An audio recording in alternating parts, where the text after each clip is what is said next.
किसे है समास। अब हम पहले देखते हैं समास है क्या। समास इसका शाब्दिक अर्थ है संक्षेप करना, कम करना या घटा करके लिखना। संक्षेप करना,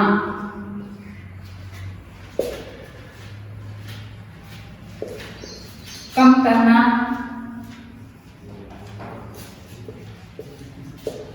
या घटा करके लिखना। अब समास कहते किसे हैं। समास दो शब्दों के मेल से बनता है और संधि बनती है दो वर्णों के मेल से। अब जो दो शब्दों को तोड़ा मरोड़ा जाता है तो वो शब्द सार्थक होने चाहिए। सार्थक कहते किसे हैं। सार्थक का अर्थ है जिसका पूरा पूरा अर्थ समझ में आ जाए। वही है संधि के अंदर शब्दों के इसमें समास में संधि के अंदर संधि विच्छेद होता है और समास में समास का विग्रह होता है। जैसे अब ये देखते हैं कौन सा समास क्या है, कैसे बनता है। जब ये दो शब्दों को तोड़ा मरोड़ा जाता है तो एक नया सार्थक शब्द बनता है। उस नए सार्थक शब्द को समास कहते हैं। जैसा कि हम यहां लिखते हैं आजीवन, आजीवन, यथाशक्ति,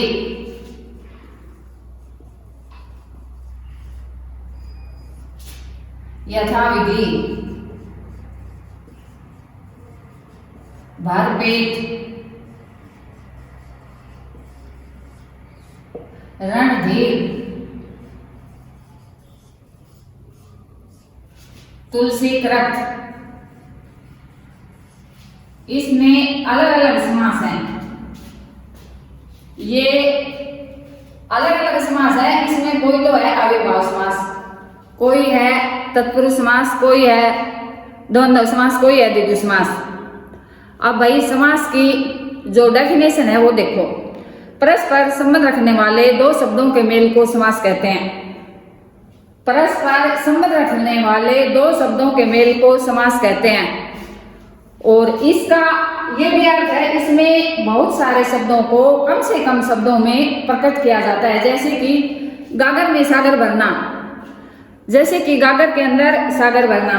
अब समास के भेद, समास के भेद। प्राचीन विद्वान पदों के आधार पर समास के बताते हैं 4 भेद, लेकिन जो आधुनिक विद्वान हैं उनके अनुसार समास के हैं 6 भेद। समास के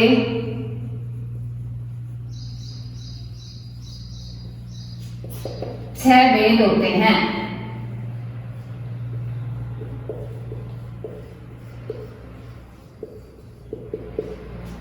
समास के 6 भेद होते हैं। इनसे पहले एक और देख लो भाई, समास का विग्रह किसे कहते हैं। समास का विग्रह जो शब्द सार्थक होता है उसको खंड खंड करके लिखना समास का विग्रह कहलाता है। जो शब्द सार्थक होते हैं उनको खंड खंड करके लिखना समास का विग्रह कहलाता है। जैसे आजीवन का होगा जीवन पर्यंत, जीवन पर्यंत। यथाशक्ति, शक्ति के अनुसार, शक्ति के अनुसार।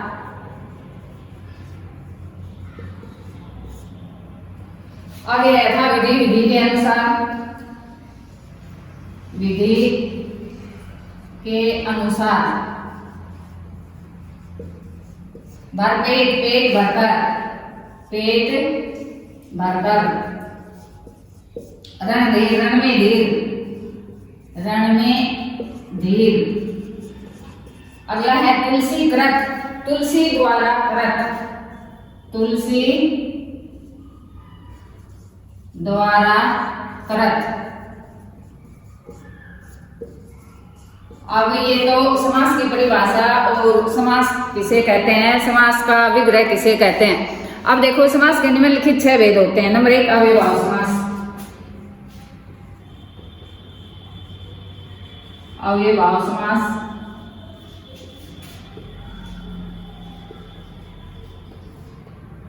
नंबर नंबर 2 तत्पुरुष समास।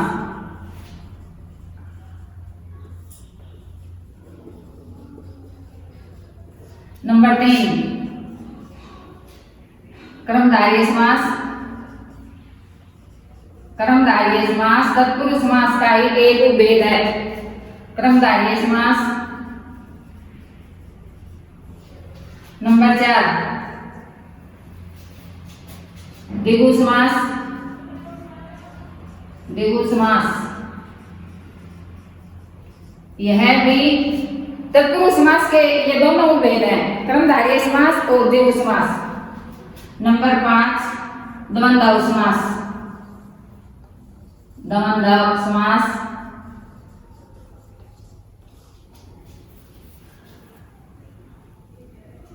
नंबर 6 बहुव्रीहि समास।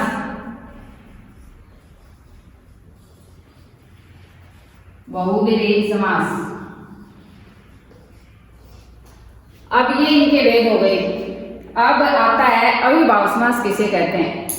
अविभाव समास जैसा दिया हुआ था आजीवन जीवन पर्यंत, इसमें 2 शब्द मिलते हैं तो इन दोनों को तोड़ा मरोड़ा जाता है तो ये आगे जाकर शब्द न रहकर पद बन जाते हैं। इसमें 2 पद, जैसे पहला पद होता है उसको बोलते हैं, 2 पद होते हैं, 2 पद। पहले पद को बोलते हैं पूर्व पद, पूर्व पद, और दूसरे को बोलते हैं उत्तर पद।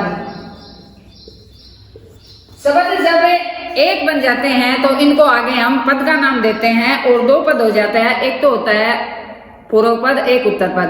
तो अविभाव की परिभाषा देखो, जिसका पहला पद अव्यय हो और जिसमें पहले पद की प्रधानता हो, जिसमें पूर्व पद प्रधान हो और पूर्व पद अव्यय हो, जैसे प्रतिदिन, प्रतिदिन, दिन दिन, प्रतिदिन, दिन दिन,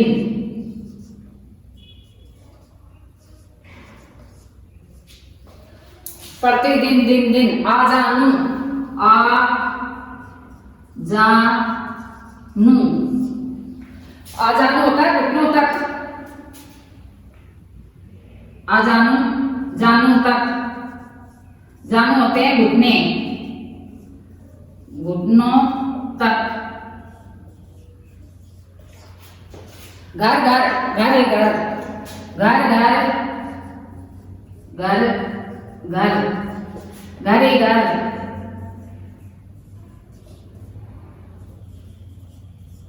रातों रात, रात ही रात में, रातों रात, रातों रात, रात ही रात में।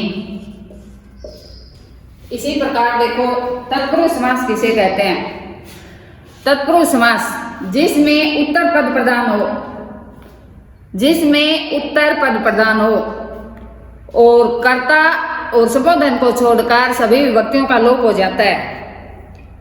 तत्पुरुष समास में एक तो कर्ता का और एक संबोधन, 2 विभक्तियों का लोप नहीं होता, बाकी सभी विभक्तियों का लोप हो जाता है। जैसे राष्ट्रपति, इसका है तत्पुरुष का राष्ट्रपति। राजकुमार,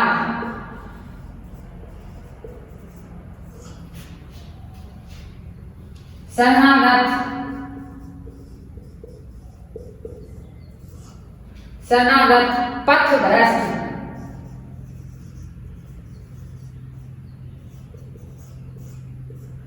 भयभीत। ये सभी तत्पुरुष समास के उदाहरण हैं। तत्पुरुष समास जैसे कारकों की विभक्ति होती है, कर्ता ने कर्म को करण से संप्रदान के लिए अपादन से जुदाई, अधिकरण में पर, संबोधन का कि इसी प्रकार तत्पुरुष समास में जैसे कर्म कारक है, इस तत्पुरुष समास में कर्म तत्पुरुष नाम दिया जाता है।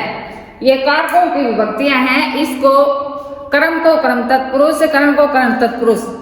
कर्म तत्पुरुष में इसकी विभक्ति को का लोप हो जाता है। कर्म तत्पुरुष में को का लोप हो जाता है। जैसे ग्राम गतय, गांव को गतय, ग्राम गतय, गांव को गया हुआ या गांव को गतय, यह है कर्म तत्पुरुष का कर्म तत्पुरुष। इसमें करण कारक की विभक्ति से का लोप हो जाता है। जैसे तुलसी व्रत, रेखांकित, रेखांकित, रेखा से अंकित, रेखा से अंकित, रेखांकित। ग्राम को गतय, ग्राम को गतय। आगे है संप्रदान तत्पुरुष। संप्रदान तत्पुरुष में के लिए कारक की विभक्ति का लोप हो जाता है। जैसे रसोई घर, रसोई के लिए घर, रसोई घर, रसोई के लिए घर, के लिए घर, रसोई के लिए घर। इसी प्रकार पाठशाला, पाठ के लिए शाला, इसमें यानी कि जैसे कारक की विभक्ति के लिए उसका लोप हो जाता है। अपादान, इसमें से जुदाई, कारक की विभक्ति से का लोप हो जाता है। जैसे भयभीत, भय से भीत, भयभीत का होगा भय से भीत। आकाश पतित, आकाश से गिरा हुआ, आकाश पतित, आकाश से गिरा हुआ, आकाश से गिरा हुआ। अब आगे है कर्ण तत्पुरुष। इसमें करण कारक की विभक्ति में पर का लोप हो जाता है। जैसे रणधीर, रण में धीर, वनवास, वन में वास। तत्पुरुष के दो भेद हैं, कर्ण तत्पुरुष और द्विगु। अब कर्मधारय समास देखो किसे कहते हैं। कर्मधारय समास, कर्मधारय समास तत्पुरुष का एक भेद है। इसमें भी उत्तर पद प्रदान होता है। इसमें विशेष से विशेषण, उपमेय उपमान का संबंध पाया जाता है। पूर्व पद और उत्तर पद के अंदर विशेषण विशेष से उपमान उपमेय का संबंध पाया जाता है। जैसे चरण कमल, चरण रूपी कमल, चरण कमल, इसमें विशेष से विशेषण का संबंध है। ये विशेषण है, ये विशेष है। कमल रूपी चरण, चरण कमल कर्मधारय समास का उदाहरण है। लाल मिर्च, लाल है जो मिर्च, कमल रूपी चरण। दूसरा है लाल मिर्च, लाल मिर्च, लाल है जो मिर्च, लाल है जो मिर्च। इसमें विशेषण विशेषे का संबंध है। इसमें क्या है, विशेषण विशेषे का संबंध। मासे, मान है जो आसे। जितेंद्रिय, इंद्रियों को जीतने वाला। अगला है द्विगु समास। द्विगु समास किसे कहते हैं? द्विगु समास जिसका पहला पद संख्यावाची हो और विग्रह करते समय समूह या समाहार शब्द का प्रयोग होता है। समूह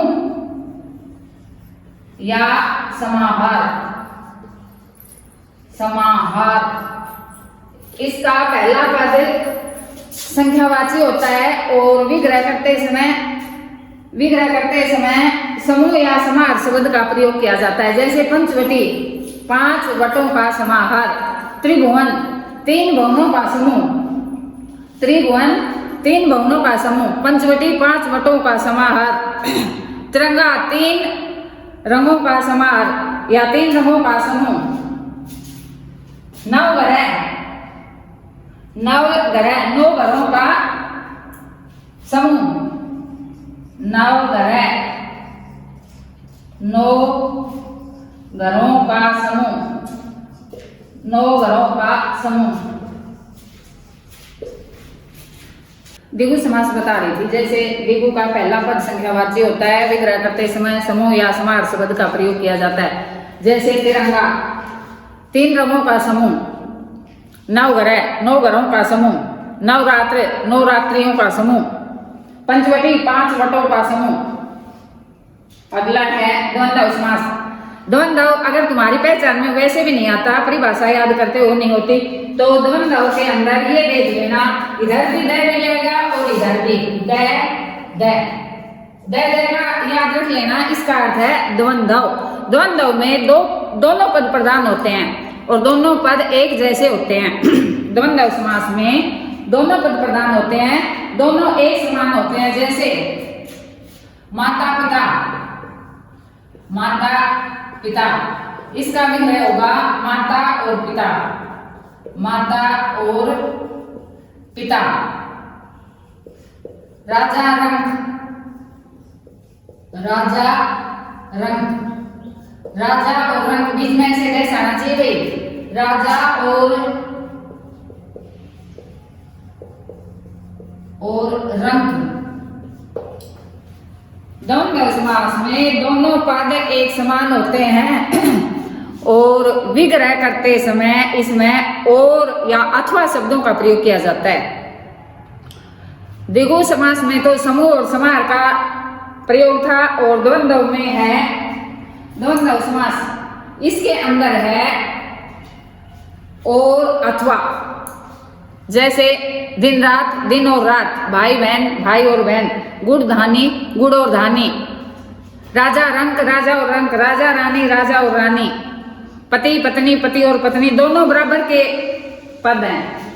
इस आगे है बहुव्रीहि समास। बहुव्रीहि समास किसे कहते हैं? बहुव्रीहि समास में न तो उत्तर पद प्रधान होता है, न पूर्व पद प्रधान होता है, बल्कि कोई अन्य पद प्रधान होता है। बहु का अर्थ है बहुत विस्तार, बहु का अर्थ होता है बहुत ज्यादा विस्तार, इसलिए इसमें न तो पूर्व पद प्रधान होता है, न उत्तर पद प्रधान होता है, बल्कि कोई अन्य पद प्रधान होता है। और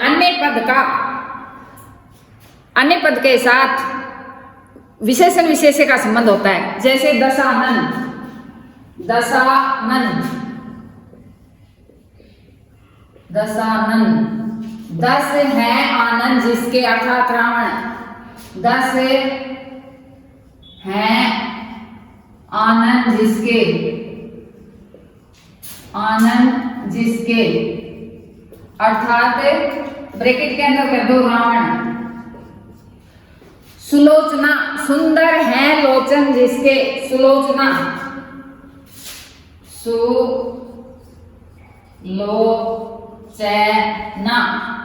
सुंदर है लोचन जिसके,